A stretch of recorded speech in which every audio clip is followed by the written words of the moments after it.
कहानी की शुरुआत समुद्र के पास बसे एक रहस्यमयी अस्पताल से होती है, जहां जीन्स नाम की लड़की डर से भरी आंखों के साथ कैमरे की तरफ देख रही थी, क्योंकि उसे जल्द ही एक खतरनाक ऑपरेशन से गुजरना था। जैसे ही कैमरा पीछे गया तो पता चला कि उसकी पीठ से एक अजीब और भयानक बच्चा जुड़ा हुआ था, जो अलग होकर भी उसी का हिस्सा था। उसका दिमाग इतना विकसित था कि वह बिना छुए ही आसपास की चीजों को कंट्रोल कर सकता था और गुस्से में किसी के लिए भी जानलेवा बन सकता था। इसी वजह से डॉक्टरों ने जीन को काबू में कर उस हिस्से को अलग कर दिया, लेकिन दोनों के दिमाग एक दूसरे से जुड़े हुए थे, इसलिए उसे पूरी तरह अलग करना नामुमकिन था, क्योंकि ऐसा करने पर जीन की जान जा सकती थी। इसलिए उन्होंने उस बच्चे के दिमाग का एक हिस्सा जीन की खोपड़ी के अंदर ही सिल दिया। यहीं से कहानी सीधे 20 साल आगे बढ़ती है, जहां वही लड़की अब बड़ी होकर काफी खूबसूरत हो चुकी थी और मां बनने वाली थी, लेकिन उसे जरा भी अंदाजा नहीं था कि अब जो होने वाला है वह उसकी रूह कांप देगा। घर पहुंचते ही जीन ने देखा कि उसका पति बॉक्सिंग मैच देख रहा था। तभी उसने बिना कुछ कहे रिमोट उठाकर टीवी बंद कर दिया,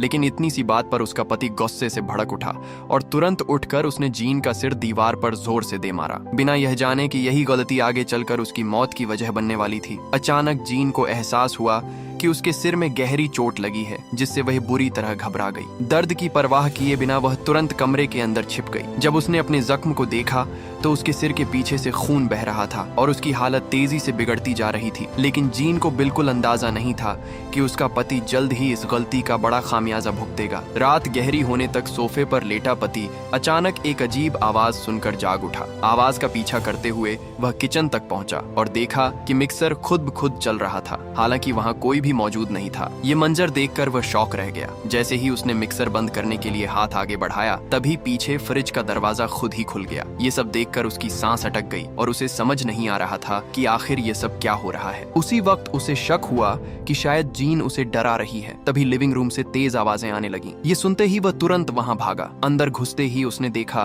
कि काले कपड़े में एक औरत सोफे पर बैठकर टीवी के चैनल तेजी से बदल रही थी, लेकिन जैसे ही उसने लाइट ऑन की, वह औरत एकदम से गायब हो गई। उसने सोचा शायद उसकी आंखें धोखा दे रही हैं, पर सोफे पर पड़ा कुशन अभी भी दबा हुआ था, जो साफ दिखा रहा था कि वहां कोई बैठा था। वह अभी यही सोच रहा था कि अचानक वही काला साया उसके बिल्कुल पीछे प्रकट हो गया। पति की चीख सुनकर ऊपर कमरे में जीन नींद से चौंक कर उठी। जैसे ही उसकी नजर तकिए पर लगे खून पर पड़ी, उसने अपना सिर छुआ और महसूस किया कि खून अभी भी टपक रहा था। डर के मारे वह नीचे की तरफ भागी, लेकिन नीचे पहुंचते ही उसने अपने पति को देखा, जिसकी गर्दन एक तरफ मुड़ी हुई थी और वह रहस्यमय अंदाज में मरा पड़ा था। उसी वक्त उसकी नजर पास ही बैठे उसी काले साए पर पड़ गई, जो बिखरे बालों वाली औरत का रूप लिए वहां बैठा था। उसे देखकर जीन डर से घबरा गई और सीधा ऊपर भागने लगी। जैसे ही उसने दरवाजा बंद करने की कोशिश की, उसी पल काले साए ने उसे जोर का धक्का देकर दूर तक फेंक दिया और वह जमीन पर गिरकर बेहोश हो गई। कुछ ही देर बाद पड़ोसियों की शिकायत पर पुलिस मौके पर पहुंची और लाश देखकर पूरी तरह चौंक गई। सबसे अजीब बात यह थी कि पूरे घर में जबरदस्ती घुसने का कोई निशान तक नहीं था। ये समझ से बाहर था कि कातिल अंदर आया कैसे। सच जानने के लिए केस संभालने वाला इंस्पेक्टर अस्पताल पहुंचा ताकि जीन से कुछ सवाल जवाब कर सके, लेकिन अपने बच्चे को खो देने के बाद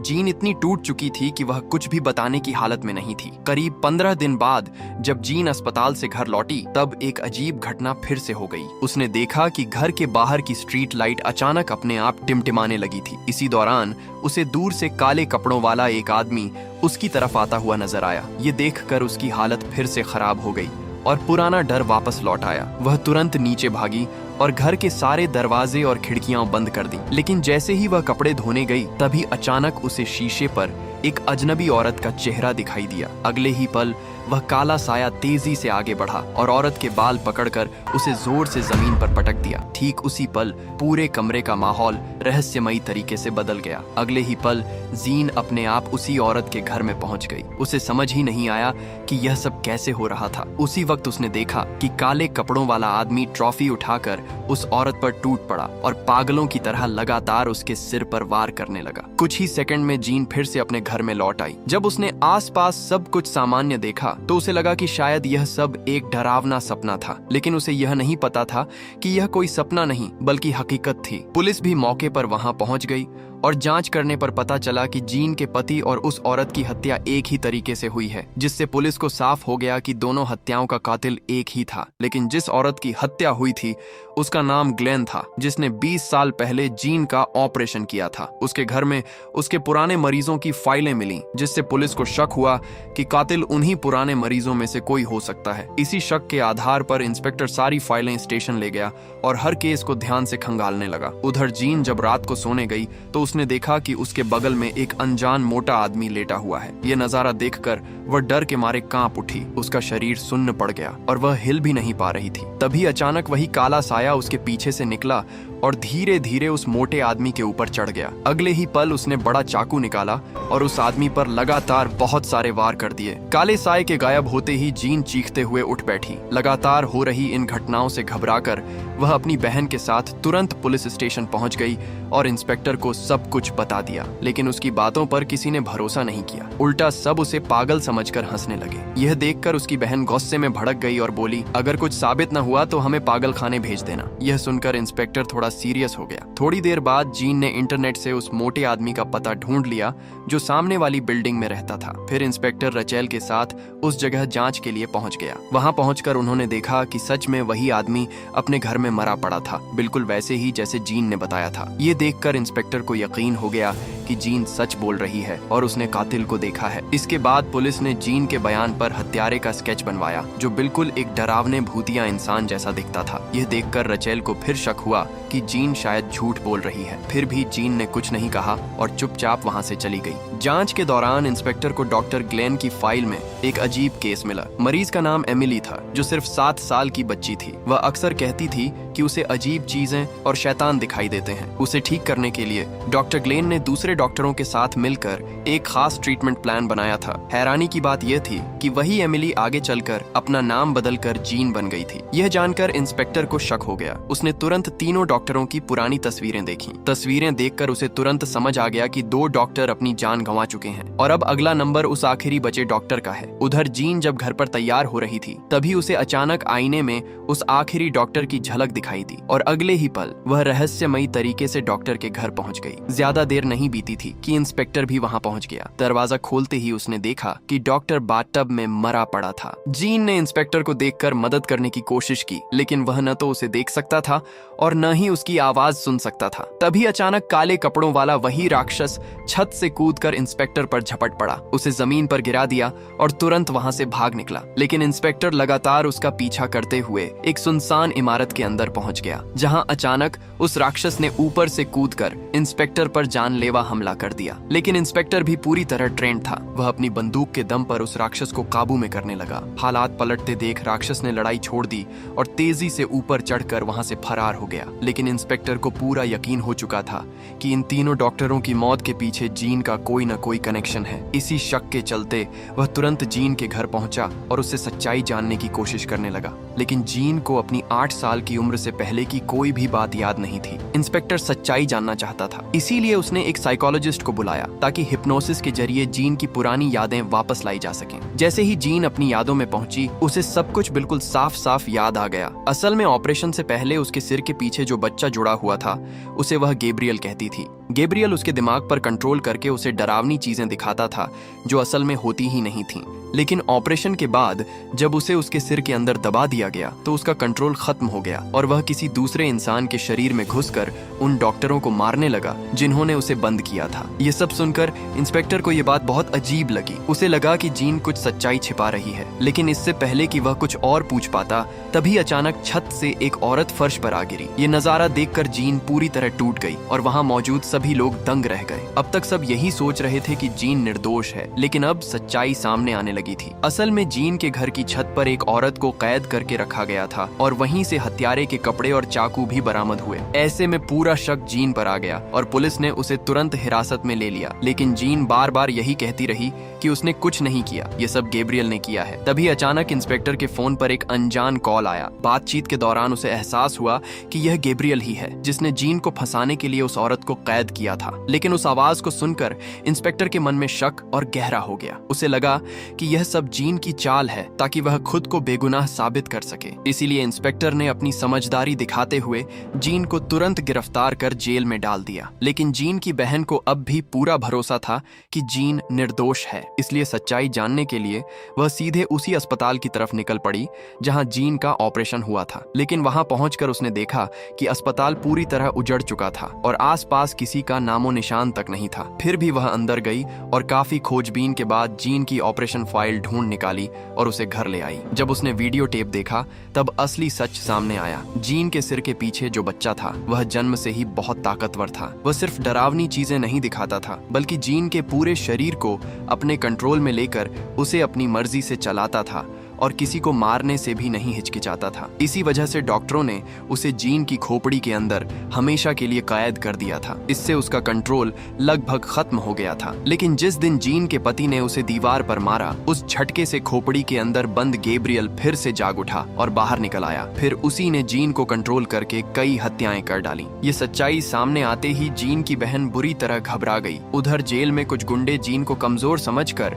उसे लगातार परेशान करने लगे। वह अकेली थी और उनके सामने बिल्कुल बेबस, इसलिए गुंडे उसे बेरहमी से मारने लगे। लेकिन जैसे ही एक गुंडे ने उसके बाल खींचे, अचानक जेल की लाइट्स झपकने लगीं और पूरा माहौल डरावना हो गया। अगले ही पल गुंडे के हाथ खून से भर गए और जीन का शरीर जोर जोर से कांपने लगा। फिर अचानक उसके सिर के अंदर से एक भयानक चेहरा बाहर आने लगा और पलक झपकते ही गैब्रियल ने उसके शरीर पर पूरा कंट्रोल कर लिया। जो गुंडे कुछ देर पहले उसे कमजोर समझ रहे थे, अब खुद अपनी जान के लिए खतरे में आ गए। गैब्रियल ने एक एक करके बड़ी बेरहमी से उन गुंडों को मारना शुरू कर दिया। देखते ही देखते सारे गुंडे जमीन पर चित्त हो गए और पूरा जेल खून से भर गया। लेकिन जैसे ही वह आखिरी गुंडे को खत्म करने वाला था, तभी गार्ड ने शोर सुनकर फायरिंग शुरू कर दी। गैब्रियल ने गुंडे के शरीर को ढाल बना लिया और उसकी आड़ लेते हुए तेजी से हमला किया और गार्ड को भी बेरहमी से खत्म कर दिया। इसी बीच जीन की बहन ने तुरंत इंस्पेक्टर को गैब्रियल के बारे में सारी बातें बता दी। तभी अचानक पुलिस स्टेशन के अंदर से अजीब चीखें सुनाई देने लगी। जैसे ही इंस्पेक्टर अंदर पहुंचा, वहां का नजारा देखकर उसके होश उड़ गए। जेल के सारे कैदी और कई गार्ड जमीन पर मरे पड़े थे और जीन गायब थी। किसी को अंदाजा भी नहीं था कि जीन दरवाजा तोड़कर एविडेंस रूम में घुस चुकी थी, जहां से उसने हथियार उठाए और स्टेशन हॉल में खून खराबा शुरू कर दिया। गैब्रियल ने एक एक करके कई पुलिस वालों को मार गिराया। उसका जीन के शरीर पर पूरा नियंत्रण था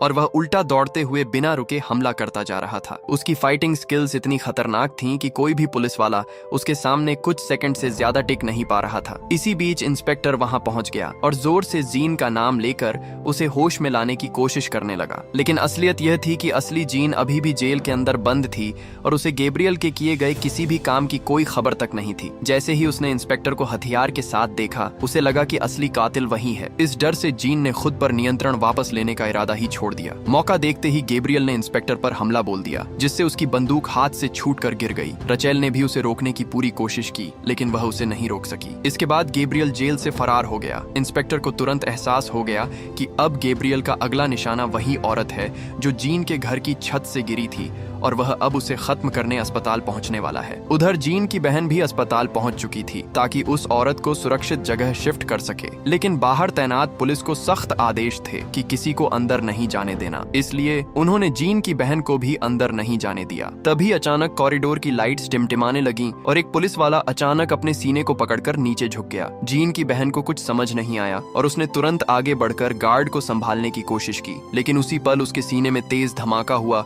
और वह वहीं मर गया। ये देखकर वह डर से कांप उठी और तुरंत कमरे की तरफ भागकर दरवाजा बंद करने लगी। लेकिन तभी गैब्रियल वहां पहुंच गया। उसने एक जोरदार लात मारकर दरवाजा तोड़ दिया। जैसे ही गैब्रियल अंदर घुसा, उसने अपनी ताकत से कमरे की सारी इलेक्ट्रॉनिक डिवाइसेस को चकनाचूर कर दिया, जिससे जीन की बहन डर के मारे कांपने लगी। गुस्से में गैब्रियल ने चाकू निकाल लिया और उसे मारने के लिए आगे बढ़ गया, जबकि जीन उसे रोकने के लिए जोर जोर से चिल्लाने लगी। उसी वक्त इंस्पेक्टर वहां पहुंच गया। उसने बिना एक पल गंवाए 2 गोलियां चलाकर गैब्रियल को घायल कर दिया। जैसे ही वह गैब्रियल को खत्म करने वाला था, तभी जीन की बहन बीच में आ गई और उसने इंस्पेक्टर को रोक दिया, लेकिन यह उसके लिए भारी पड़ गया। अगले ही पल गैब्रियल ने चाकू से सीधा इंस्पेक्टर की छाती पर वार कर दिया और वह वहीं जमीन पर गिर पड़ा। अब जीन की बहन पूरी तरह अकेली रह गई थी। उसने जान बचाने के लिए बंदूक उठा ली, लेकिन गोली नहीं चला सकी क्योंकि गैब्रियल जीन के अंदर था और उसे मारने का मतलब जीन की जान लेना था। इसलिए वह बार बार जीन का नाम लेकर उसे होश में लाने की कोशिश करने लगी, लेकिन गैब्रियल ने पूरी ताकत से जीन के शरीर पर अपना कब्जा जमा रखा था। तभी अचानक उसने अस्पताल का बेड उठाकर जीन की बहन पर फेंक दिया और वह उसके नीचे दब गई। जीन ये सब अपनी आंखों से देख रही थी, लेकिन उसका अपने ही शरीर पर कोई बस नहीं था। जीन की बहन ये बात अच्छी तरह जानती थी, इसलिए दर्द सहते हुए भी वह आखिरी बार उसे होश में लाने की कोशिश करती रही। उसी ने तुम्हारे बच्चों को मारा था, उसी की वजह से तुम्हारे बार बार मिसकैरेज हो रहे थे। ये सुनते ही जीन को अचानक सब कुछ साफ दिखाई देने लगा और उसके अंदर का गुस्सा फूट पड़ा। वह पूरी ताकत से अपने शरीर पर फिर से नियंत्रण पाने की कोशिश करने लगी, लेकिन तभी गैब्रियल ने जीन की बहन को गोली मार दी, जिसके तुरंत बाद उसने मुड़कर बिस्तर पर पड़ी उस औरत को भी खत्म कर दिया। ठीक उसी पल गैब्रियल के अंदर जीन की आवाज गूंजने लगी। उसे अपने आसपास की दुनिया बदलती महसूस हुई और उसे समझ आ गया कि जीन अब जाग चुकी है और उसने अपने शरीर पर दोबारा नियंत्रण हासिल कर लिया है। तभी अचानक वह होश में आया और उसने देखा कि जीन की बहन अभी भी जिंदा है। यह देखकर गैब्रियल पूरी तरह उलझ गया, उसे कुछ भी समझ नहीं आ रहा था। तभी जीन ने उसे असली सच्चाई का एहसास कराया। जिस ताकत से गैब्रियल अब तक जीन को अपने इशारों पर नचा रहा था, अब वही ताकत उसके खिलाफ इस्तेमाल होने वाली थी। जीन ने उसी पल मौका पाते ही गैब्रियल को पूरी तरह काबू में कर लिया और उसे हमेशा के लिए अपने अंदर कैद कर दिया। जैसे ही ऐसा हुआ, उसके सिर का पिछला हिस्सा अपने आप सील होने लगा और गैब्रियल का चेहरा हमेशा के लिए गायब हो गया। धीरे धीरे सब कुछ सामान्य होने लगा, हालात पहले जैसे हो गए और इसी के साथ यह शानदार कहानी खत्म हो जाती है।